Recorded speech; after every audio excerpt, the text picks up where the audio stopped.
الصلاة تنهى عن الفحشاء والمنكر ولذكر الله أكبر। আল্লাহ রাব্বুল আলামিন পবিত্র কোরআনুল কারীমের এক আয়াত নাযিল করে সারা দুনিয়ার মানুষদের নামাজের হালত, নামাজের ব্যাপারে আল্লাহ রাব্বুল আলামিন ফতোয়া জারি করলেন। আল্লাহ পাক বললেন, সালাত এমন একটি ইবাদত, যেই ব্যক্তি নামাজ আদায় করে আরো অন্যায় করে, তার মানে হইল আল্লাহ রাব্বুল আলামিন বক্তব্য দিলেন একটা, আর দুনিয়ার মানুষ করছে আর একটা। আল্লাহ পাক বলেন, তুমি নামাজ পড়বে, তোমার নামাজ সব গুনাহের কাজ থেকে ফিরিয়ে দিবে।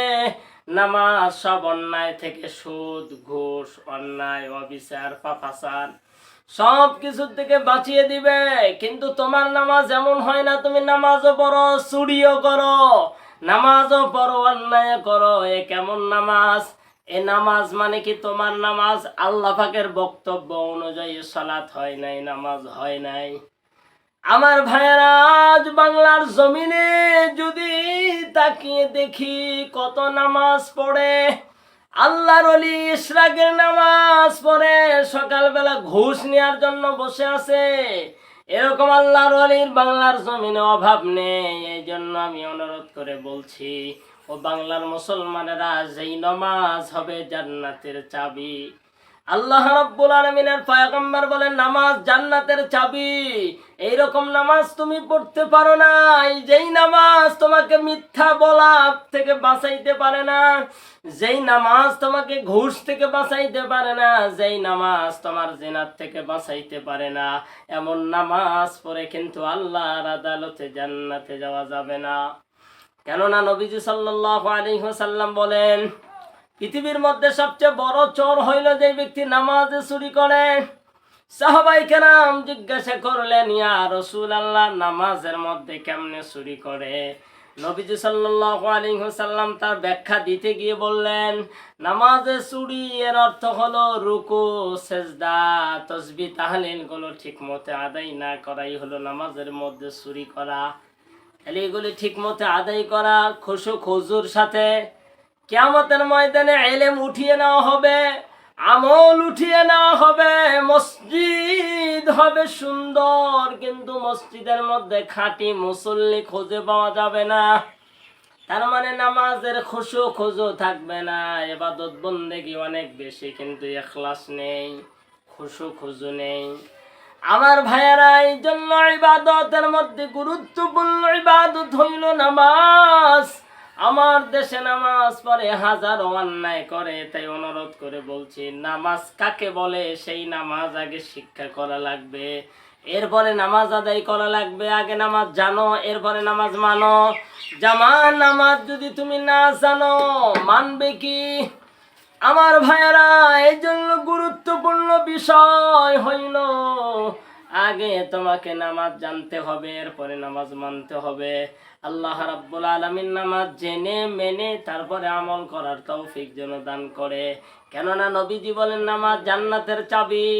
আমাদের নামাজ কিন্তু জান্নাতের চাবি হচ্ছে না। কেন? নামাজের মতো নামাজ আমরা আদায় করতে পারছি না। এই জন্য চেষ্টা করা লাগবে। আল্লাহ রাব্বুল আলামিনের নবী বলেন, সল্লু কামা রাআইতুমুনি উসাল্লি। নবীজি যেভাবে সালাত আদায় করলেন, সাহাবায়ে কেরামকে যেইভাবে সালাত আদায়ের শিক্ষা দিলেন, ওইভাবে নামাজ পড়ার যোগ্যতা প্রত্যেকটি মানুষের দিলের মধ্যে হাসিল করা লাগবে। আজ যদি বান্দা তুমি নামাজের মতো নামাজ পড়তে না পারো, হাসরের ময়দান যেদিন কায়েম হয়ে যাবে, সেদিন তোমার মা নাই, বাবা নাই, কেউ নাই, একা। ওই দিনে ওই ময়দানে তুমি কি জবাবটা দিবে বলো? এবার নামাজ তোমার পুঁজি হবে, নামাজ তোমার নিদানের সম্বল, নামাজ তোমার পরকালের বন্ধু। এইভাবে নামাজ আদায় করার জন্য আল্লাহ রাব্বুল আলামিন অর্ডার করেছেন। আল্লাহ বলেন, ক্বাদ আফলাহাল মুমিনুন আল্লাযীনা হুম ফি সালাতিহিম খাশিউন। মুমিনেরাই যথার্থ সফল কাম। কেন?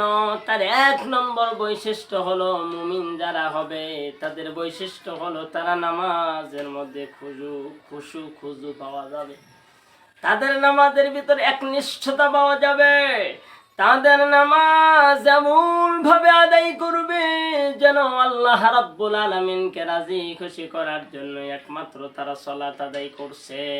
আমার ভাইয়েরা, যেই নামাজ আল্লাহর জন্য হয় দেখলেই বোঝা যায়, আর যেই নামাজ লোক দেখানোর জন্য হয় এটাও দেখলে বোঝা যায়। এই জন্য আমি আপনাদেরকে অনুরোধ করে বলছি, আমার ভাইয়েরা, নামাজ কিন্তু আল্লাহর জন্য পড়া লাগবে, আর নামাজ শেখা অতীব জরুরি দরকার।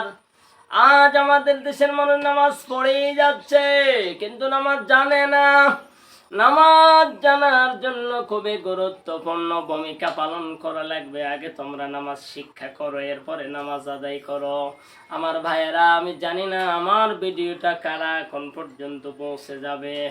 যেই ভাইয়েরা এই ভিডিওটি দেখবেন, আমি আপনাকে 1 নম্বর আউয়ালান দাওয়াত দিয়ে গেলাম, আগে আপনি নামাজটা শেখার জন্য চিন্তা ভাবনা করবেন, এরপরে নামাজ আদায় করবেন। নামাজটা আবার সালাত নবীজি যেভাবে আদায় করেছেন, সাহাবায়ে কেরাম যেভাবে করলেন, এভাবে সালাত আদায় করার জন্য চেষ্টা করেন।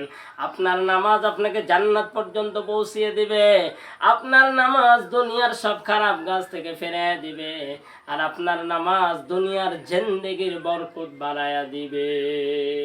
আজ আমরা সেভাবে নামাজ পড়তে পারি নাই আমার ভাইরা।